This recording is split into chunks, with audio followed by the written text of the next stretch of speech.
Assalamualaikum warahmatullahi wabarakatuh. Halo semuanya, sebelumnya perkenalkan kami dari kelompok 9 kelas 2C. Sebelumnya perkenalkan saya Yuenita Trinur Pratista dengan NIM P272260242222 dan teman saya.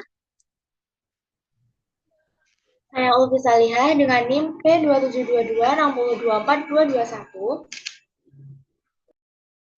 Saya Atalia Megan dengan NIM P272260243844. Pada video kali ini kita akan membahas tentang hasil diskusi kelompok kami mengenai kajian hukum mengenai standar operasional prosedur atau SOP layanan fisioterapi.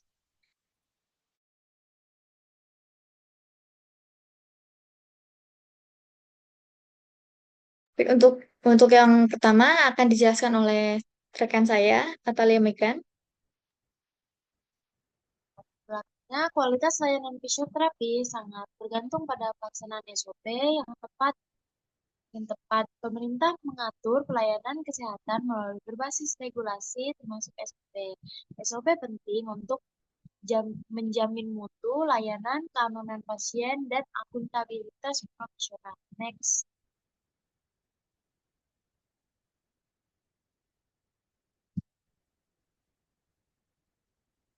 Tujuan kajian itu menjelaskan pentingnya SOP dalam layanan fisioterapi, mengkaji landasan hukum yang mengatur SOP layanan fisioterapi di Indonesia, menganalisis peran SOP dalam meningkatkan kualitas pelayanan dan perlindungan hukum bagi tenaga fisioterapis. Next. Pengertian SOP. SOP Standar Operating Procedure, panduan tertulis yang menjelaskan langkah-langkah sistematis dalam pelaksanaan tugas atau layanan. Dalam fisioterapi, SOP mencakup prosedur asesmen, intervensi, evaluasi, dan dokumentasi.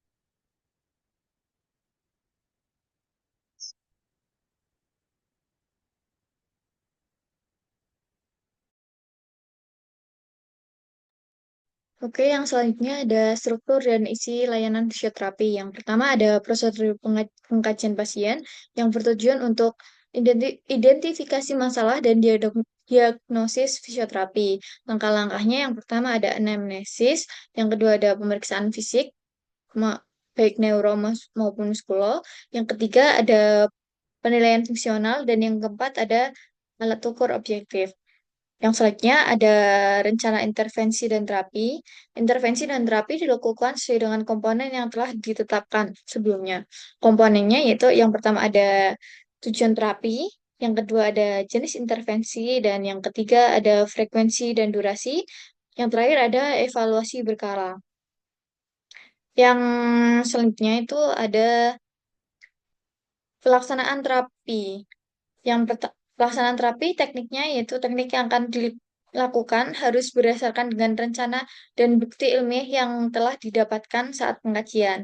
Contoh tekniknya yaitu ada exercise terapi, mobilisasi sendi, elektroterapi, dan ultrasound terapi. Untuk selanjutnya ada struktur dan isi SOP layanan fisioterapi. Yang pertama ada pemantauan dan evaluasi, tujuannya untuk menyesuaikan terapi dan nilai efektivitasnya. Indikatornya ada fungsi pasien, kualitas hidup pasien, dan data objektif yang telah didapatkan. Yang kedua ada dokumentasi. Dokumentasi wajib dilakukan oleh setiap terapis untuk memastikan semua tindakan dan perawatan yang diberikan tercatat dengan baik serta untuk memudahkan dalam berkomunikasi antar tenaga medis. Isinya dapat berupa data pengkajian, diagnosis, rencana dan hasil terapi, serta hasil evaluasi. Selanjutnya ada tindak lanjut pasien. Tindak lanjut pasien dapat berupa anjuran kepada pasien tentang apa yang sedang dialami oleh pasien, memberikan jadwal kontrol yang mengikuti jadwal keseharian pasien, memberikan rujukan pada pasien apabila kondisi pasien tidak kunjung membaik atau bahkan apabila kondisi pasien semakin memburuk. Oke, yang selanjutnya ada aspek hukum dalam standar operasional prosedur. Yang pertama ada perlindungan hukum bagi fisioterapis. Seorang fisioterapis akan mendapatkan perlindungan hukum sesuai dengan yang ada pada Undang-Undang Nomor 36 Tahun 2014 dan ada menolak tindakan tak etis dari pasien apabila fisioterapis dapat menjalankan tugasnya sesuai dengan SOP yang berlaku dan menjunjung tinggi kode etik. Selanjutnya ada perlindungan hukum bagi pasien. Pasien berhak atas layanan yang bermutu dan aman, yang berarti pelayanan yang diberikan harus sesuai dengan apa yang dibutuhkan oleh pasien tanpa adanya pemaksaan serta sesuai dengan standar yang berlaku. Untuk yang selanjutnya, sebentar.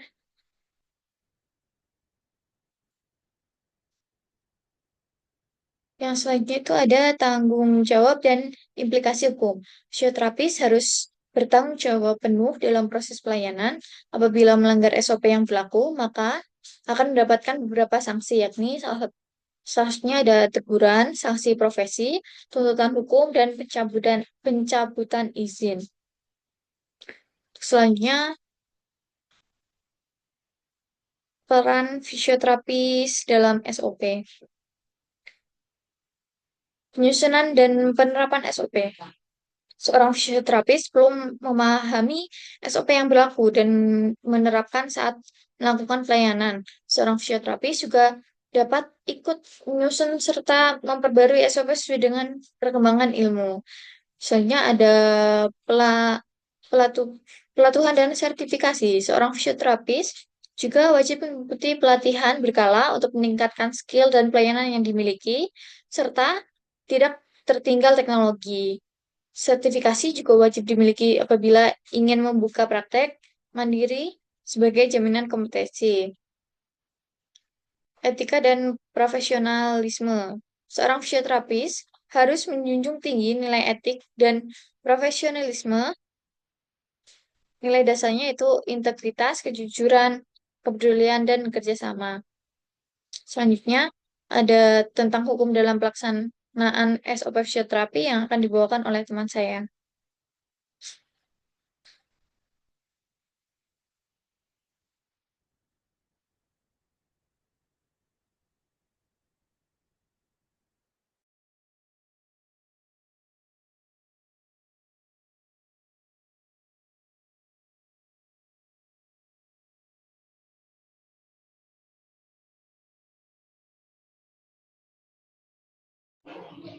Tantangan hukum dalam pelaksanaan SOP fisioterapi. Yang pertama itu dibagi menjadi tiga. Yang pertama, perselisihan dalam sengketa hukum dalam pelaksanaan fisioterapi. Yaitu terjadi tumpang tindih kewenangan antara fisioterapi dan dokter. Yang pertama yaitu SOP kerap mencantumkan instruksi medis yang membatasi asesmen mandiri. Kedua, ketidaksesuaian antara intervensi tertulis dan kondisi pasien menimbulkan potensi sengketa.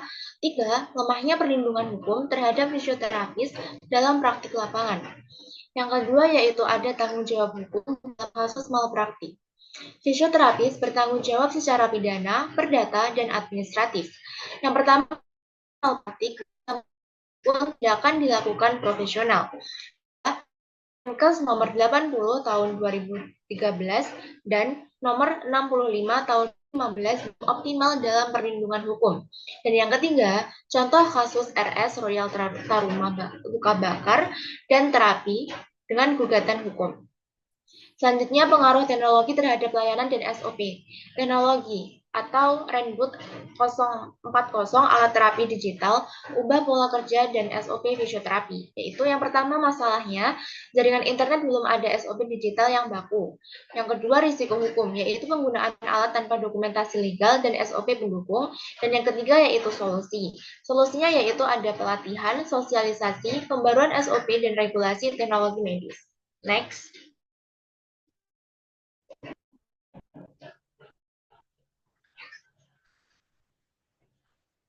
Selanjutnya ada studi kasus dan analisis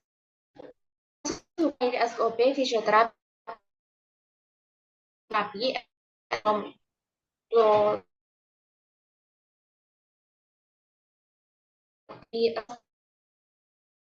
hukum pasal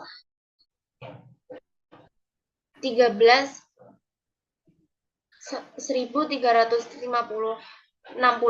KUHP.